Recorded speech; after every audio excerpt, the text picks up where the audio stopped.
And we're back.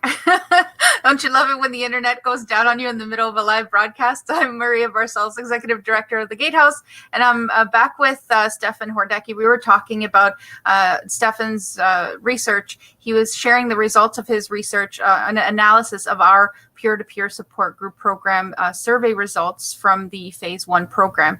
And so he actually met with a few of our facilitators and took a look at these surveys and analyzed them for common themes. One of the themes that Stefan was about to speak as the internet crashed on us was the theme of trust, as it is vital to repair and rebuild trust for survivors of childhood sexual abuse. So I have Stefan here with me. Beautiful. So Stefan, if you can continue sharing about your findings on what survivors said about trust.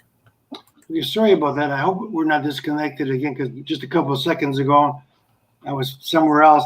Anyways, we're talking about trust as being important in the healing process. And trust is hard work for the participants in groups. It is a process, and it takes time. The survivor cannot move forward on the healing journey without learning to trust other people. Regarding the effectiveness of the Gatehouse in providing a forum where survivors can experience this trust, the Gatehouse survey results are quite revealing. Participants in the survivor questionnaire were presented with 3 statements that are indicia of more trust in the group. The statements and responses are as follows. Number 1, I feel safer expressing myself. And the responses were 44% responded to strongly agree, and 48% responded agree. Number 2, question was, I feel more comfortable asking for help.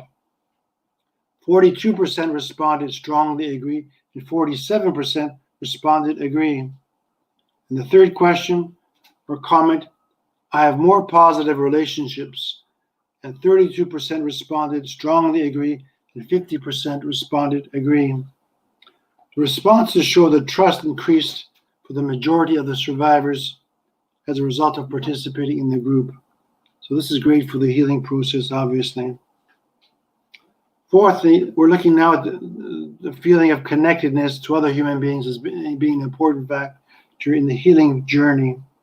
So in addition to the testimony of survivors and group facilitators, research also supports the need of connectedness in order to heal from the trauma. This connection is an emotional bond with others, which is achieved when survivors share their life stories and their childhood sexual abuse. In group, these sessions, reciprocal relationships develop by being connected. By sharing their life stories, survivors realize that they are not alone, that others were also sexually abused as children, and not just them. Being connected is important for survivors since it is difficult to deal with childhood sexual abuse alone. In addition to the human connections made in the group, some survivors maintain these friendships after they complete the 15-week phase 1 program. The importance of making connections in the group is exemplified in the following comments made by a group facilitator / survivor and a survivor who completed the program. The facilitator survivor stated, quote, the strong sense of group membership and community empowers participants to move forward in their own healing journey, end of quote. And the survivor stated, quote, being a part of the Gatehouse has meant belonging, finally, end of quote. Regarding the effectiveness of the Gatehouse group program in providing a place where survivors make strong emotional connections with others, the statistical data presented in the survey is quite clear. When presented with a statement, quote, I feel more connected to other people, end of quote, 32% responded agree, and 53% responded agree. This is a strong indication that survivors become more connected in group. Finally, the need for survivors to find their own voice, very important for the healing process. Again, in addition to the comments made by the survivors and group facilitators, there is a significant body of research that supports the proposition that finding one's voice is important in order for healing to occur. This voice is the conscious vocalization by survivors of their negative feelings associated with their childhood sexual abuse. These findings include anger, rage, grief, fear, shame, guilt, etc. It is paramount for survivors to find their voice in order to move forward in their healing journey.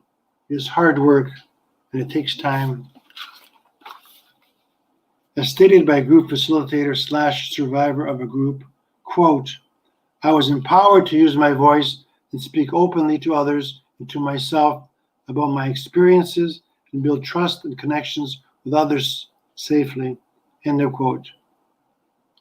Regarding the effectiveness of the Gatehouse program in providing a place where survivors can find their voice, the survey results are quite revealing here also. When presented with a statement, quote, I feel my voice was heard, end of quote, 75% responded strongly agree, and 22% responded agree. The Gatehouse survey responses strongly support the proposition that the survivor's voice is heard in their group. And this brings me to the end of my presentation. Thank you for your attention. And back to you, Maria. Sorry about the tech issues. It's all good stuff, and it happens to everyone. Even on, national media has those kinds of things happen where, internet's not working, connections are not working. Thank you so much, Stefan, for being here today and sharing the results of your research. I want to talk from both an academic and a psychotherapy kind of perspective. How do you think this research helps, academics and students out there learn more about the experience of survivors? How do you think it contributes? Well, I think it's very important. There aren't many studies that deal with effectiveness of programs for survivors, and I think this hones in on, and there's much more in my paper than what I presented today, hones in the factors that are important for healing to take place. In my article, I didn't talk about it, but for example, coping skills, techniques, and socialization techniques, as well as getting proper information about services available in the community and the stages of healing. All those things are important also in terms of factors. So I think its applicability is immense.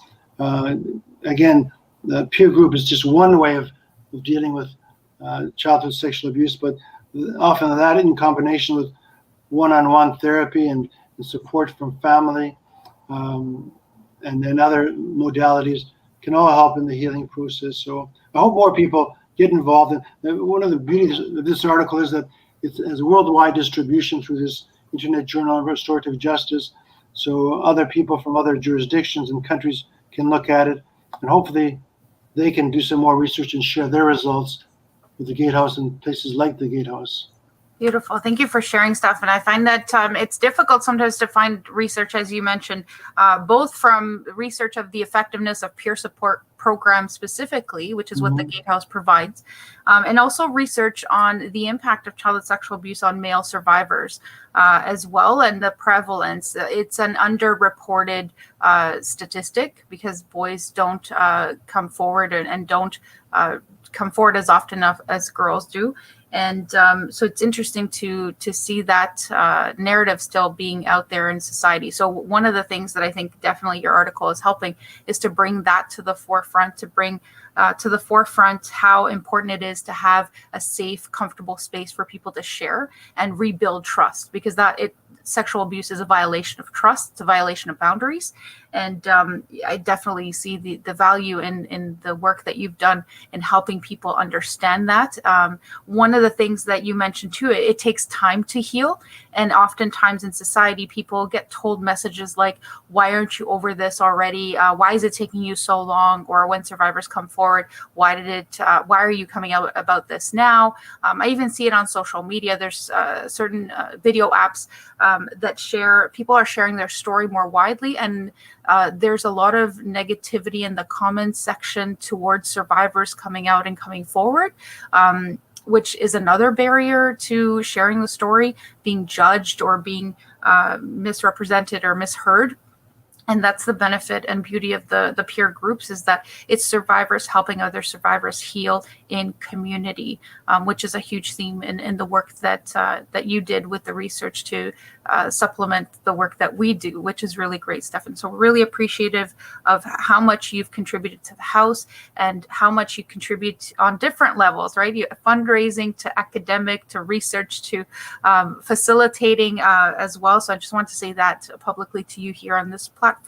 Thank you, and thank you to all our volunteers that help us continue this work, because unfortunately it is needed. There are many people out there who have who need to be in group, who need to share their story, and maybe haven't had the right platform, haven't found the right people to trust with their story. So I wanted to say thank you to you, Stefan.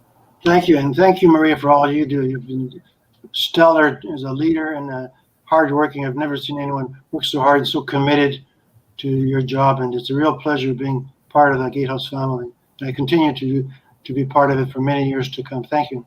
Beautiful. Thank you, Stefan. I want to ask one final question. If people want to get a copy of the article, can you just provide the name of the publisher again? Because it is a peer-reviewed journal, so it does cost to access the article. If you are a post-secondary student or a graduate student or a PhD student, you will be able to find excuse me, the article through your peer-reviewed or periodical libraries, I'm assuming, because it's international. They should be able to get access to that as students. What was the name of the publisher again, Stefan, please?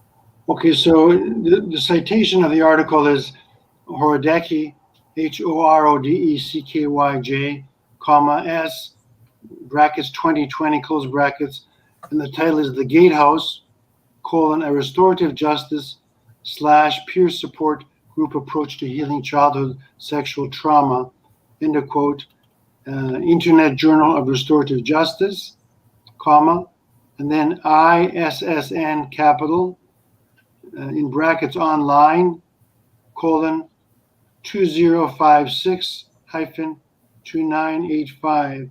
And there's a cost, but it's pretty minimal. I think it's something like $9 or $10 Canadian, but I think it's well worth reading. It's really it shows all the great work that the Gatehouse does, and it was done with the help of Maria and other facilitators and survivors. So it's really a group project. So that's why I'm proud of it, because it's part of a team effort.